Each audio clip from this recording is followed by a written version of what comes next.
KMML DCW ജീവനക്കാരെ casual തൊഴിലാളികളാക്കാൻ തീരുമാനിച്ച സംസ്ഥാന സർക്കാരിനെ അഭിവാദ്യം ചെയ്ത് പ്രകടനവും യോഗവും നടത്തി. കമ്പനിപ്പടിക്കൽ CITUവിന്റെ നേതൃത്വത്തിലാണ് പ്രകടനവും യോഗവും നടത്തിയത്. KMML ഡയറക്റ്റ് കോൺട്രാക്ട് വർക്കേഴ്സ് ജീവനക്കാരെ കാഷ്വൽ തൊഴിലാളികളാക്കാൻ തീരുമാനിച്ച സംസ്ഥാന സർക്കാരിന് അഭിവാദ്യമർപ്പിച്ചാണ് CITUവിന്റെ നേതൃത്വത്തിൽ കമ്പനിപ്പടിക്കൽ പ്രകടനവും യോഗവും നടത്തിയത്. ദീർഘകാലമായുള്ള തൊഴിലാളികളുടെ പ്രധാനപ്പെട്ട ആവശ്യമായിരുന്നു ഇതോടെ യാഥാർത്ഥ്യമായത്. തിരുവനന്തപുരത്ത് മന്ത്രി P. രാജീവിന്റെ അധ്യക്ഷതയിൽ ഡോക്ടർ സുജിത് വിജയൻപിള്ള MLAയും യൂണിയൻ നേതാക്കളും KMML മാനേജ്മെന്റും നടത്തിയ ചർച്ചയിലാണ് DCW ജീവനക്കാരെ കാഷ്വൽ തൊഴിലാളികളാക്കാൻ തീരുമാനമെടുത്തത്. CPM ആക്ടിംഗ് ജില്ലാ സെക്രട്ടറി S. ജയമോഹൻ പൊതുയോഗം ഉദ്ഘാടനം ചെയ്തു. ഇന്ന് KMMLയിലെയും അതുപോലെ തന്നെ KMMLനെ ആശ്രയിച്ച് തൊഴിൽ ചെയ്ത് ജീവിക്കുന്ന തൊഴിലാളി കുടുംബങ്ങളിലും നാട്ടുകാരിലുമെല്ലാം തന്നെ വളരെ സന്തോഷമുളവാക്കുന്ന ദിനങ്ങളാണ് ഇന്നലെയും ഇന്നുമായി.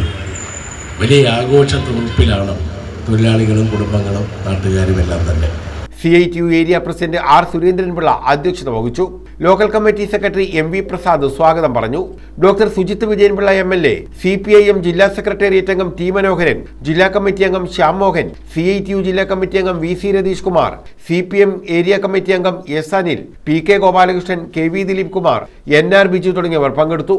അപ്പോൾ അത് ഒന്നാം ഘട്ടം എന്നുള്ള രീതിയിലാണ് 20 കോടി മാറ്റിവെച്ചിരിക്കുന്നത്. അത് നെഗോഷ്യബിൾ പർച്ചേസ് ആയിട്ടാണ്.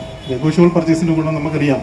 നമ്മുടെ SN ഓപ്പൺ യൂണിവേഴ്സിറ്റി വന്നപ്പം ഏകദേശം 2-2.5 മാസത്തിനുള്ളിൽ തന്നെ നമുക്ക് ഭൂമി ഏറ്റെടുക്കാൻ പറ്റും. അഥവാ LAയിലേക്ക് പോവുകയാണെങ്കിൽ, ലാൻഡ് അക്വിസിഷനിലേക്ക് പോവുകയാണെങ്കിൽ അത് വിലയിട്ട് നോട്ടിഫിക്കേഷൻ 2-3 ആവർത്തി നോട്ടിഫിക്കേഷനൊക്കെ ആകുമ്പോഴത്തേക്ക് വൈകും എന്നുള്ളതിനാലാണ് ഈ നെഗോഷ്യബിൾ പർച്ചേസ് എന്നുള്ള രീതിയിൽ ഗവൺമെൻറ് തന്നെ നിർദ്ദേശിച്ചിരിക്കുന്നത്. ബഡ്ജറ്റിൽ വളരെ കൃത്യമായിട്ട് പറയുന്നുണ്ട് 20 കോടി രൂപ ഒന്നാം ഘട്ടം നെഗോഷ്യബിൾ പർച്ചേസാണ്. അപ്പോൾ താല്പര്യമുള്ളവർക്ക് നേരിട്ട് ഗവൺമെൻറ്റുമായിട്ട് നെഗോഷിയേറ്റ് ചെയ്തിട്ട് ആ വരെ ഒരു ധാരണയെത്തിയിട്ട് ആ ഭൂമി കൈമാറ്റം ചെയ്യുവാൻ സാധിക്കും എന്നുള്ള നിലയിലേക്ക് കാര്യങ്ങൾ എത്തിച്ചിരിക്കുകയാണ്. DCW തൊഴിലാളികളെ കാഷ്വൽ തൊഴിലാളികളാക്കാൻ നിരന്തരമായി ഇടപെട്ട ഡോക്ടർ സുജിത് വിജയൻപിള്ള MLAയെ തൊഴിലാളികൾ മാലയിട്ടു സ്വീകരിച്ചു.